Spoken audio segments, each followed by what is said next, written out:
After getting home, Charlie laid her on their bed and withdrew the spell from Claire's body. A moment later, Claire woke up. "Charlie!" Claire's eyes fluttered open. When she saw his face, relief washed over her, and she immediately burst into tears. Charlie quickly comforted her. "It's okay, baby. Don't be afraid. I brought you home." "Home?" Claire looked around, recognizing their bedroom. She quickly asked, "Silas Bennett, he didn't hurt you, did he?" "No," Charlie said. "Silas and his wife are taken care of, and the entire Bennett Materials Group has been leveled. I guess it's true what they say. What goes around, comes around." Claire was shocked. "What? How? What happened?" Charlie smiled faintly. "I called a few friends to help get you out. Turns out the Bennett Materials Group, the office building, the whole factory, it was all shoddy construction. Right after we got out, one of the workshops exploded. The blast took down the whole factory. It's too bad you were asleep, otherwise you could have seen it fall like dominoes." Claire couldn't believe it. A perfectly good factory.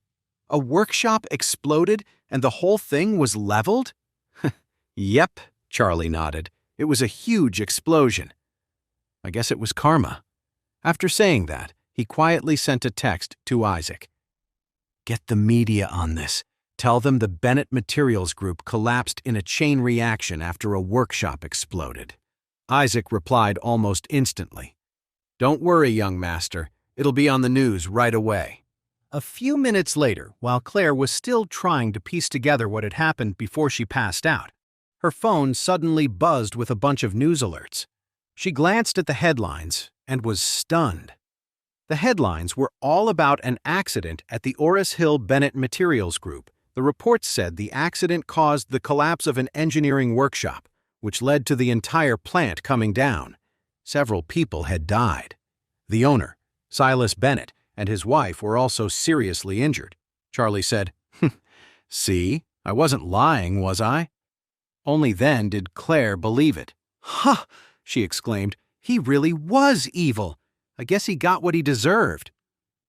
After a moment, she asked Charlie nervously, "When you got there, that monster didn't do anything to me, did he?"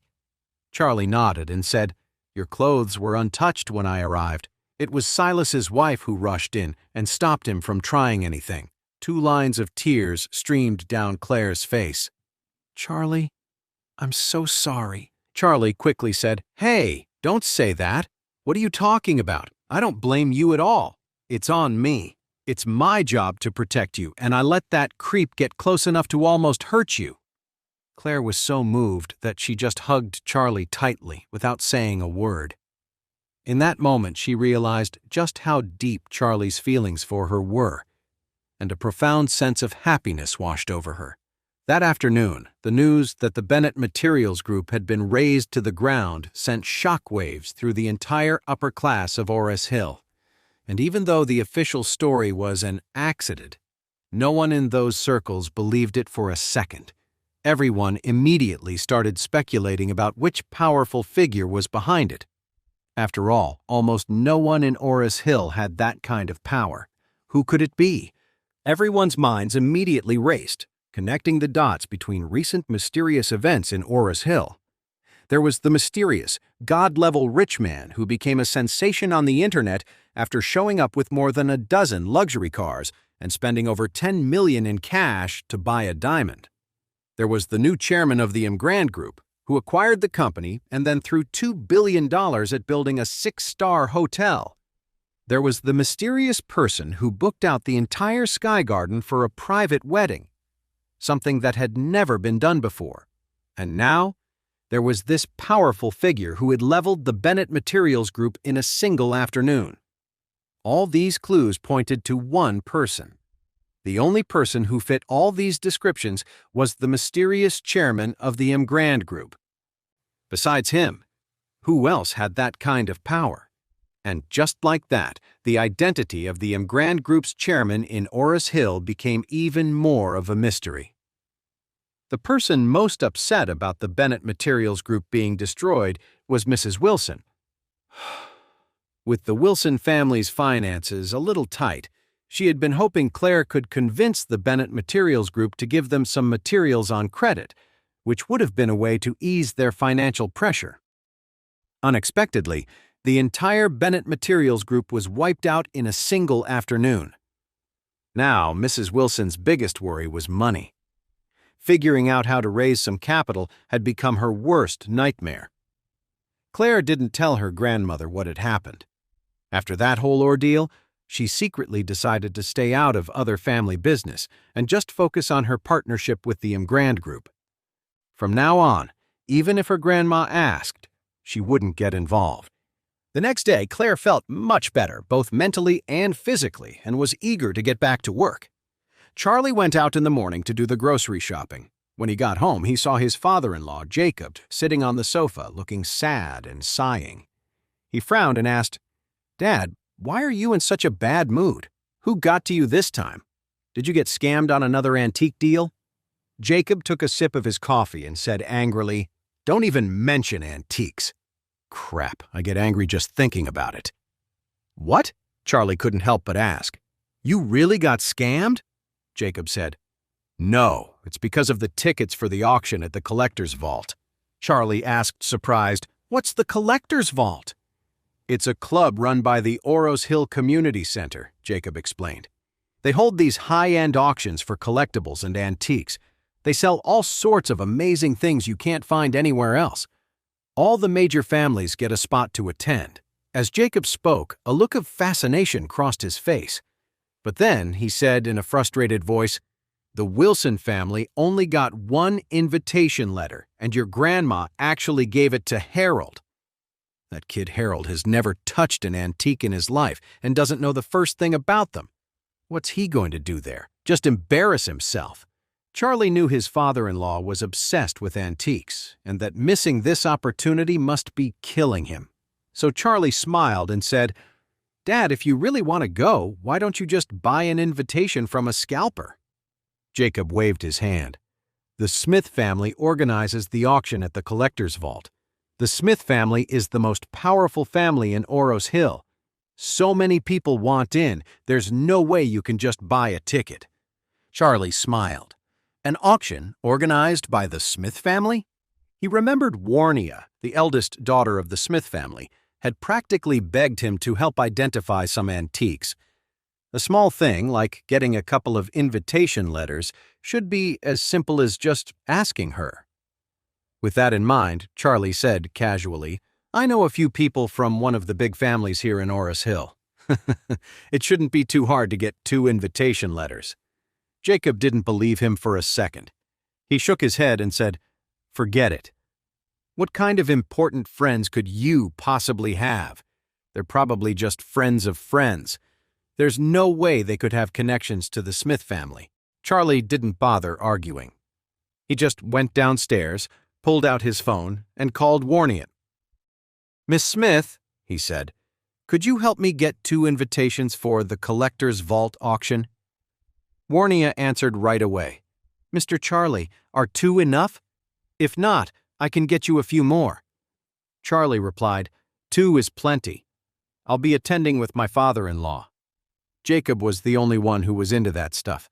Clare and Elaine couldn't care less. Even if they went, it would just be a waste of time for them.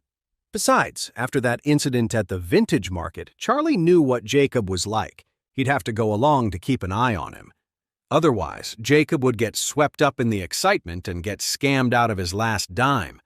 And anyway, he was also curious to see if there were any rare elixirs or treasures at the auction.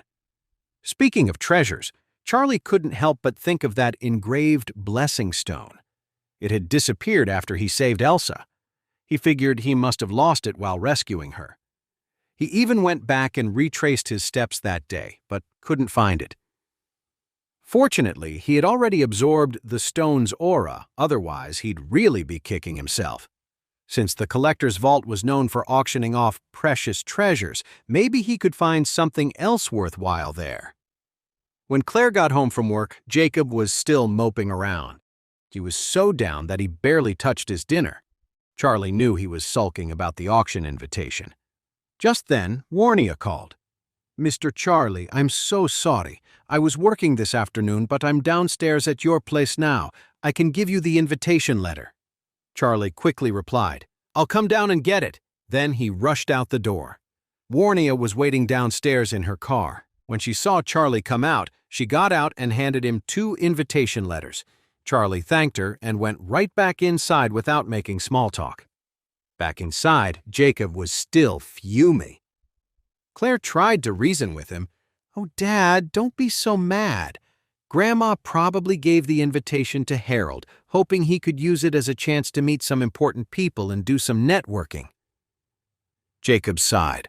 Look, your grandma has always played favorites. She never cared much for me, but she always doted on your uncle and Harold.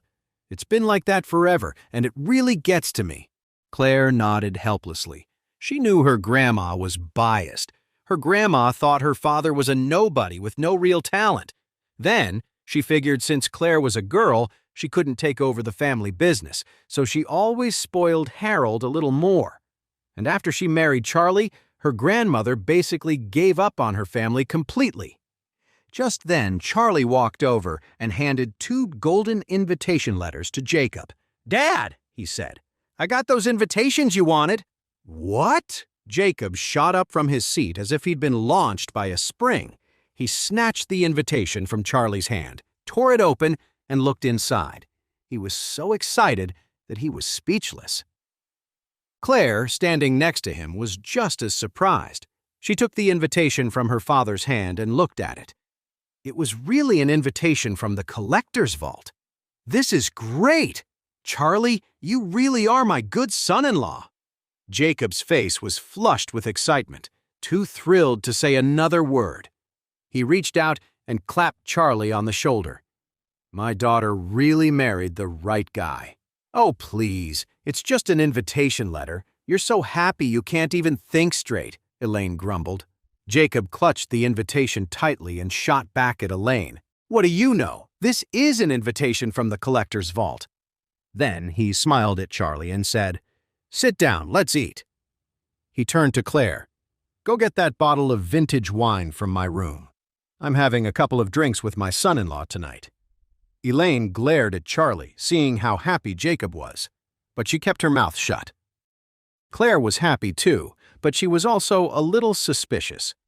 After getting the wine, she sat down next to Charlie and nudged him with her elbow. Where did you get this invitation? She asked. She had asked around at work that afternoon, trying to get an invitation for her dad, but she found out that the invitations to the collector's vault were limited to 1 per family. How did Charlie manage to get one? Charlie smiled and said, I just asked a friend. He happened to have 2 invitations, but he didn't feel like going, so he gave them to me.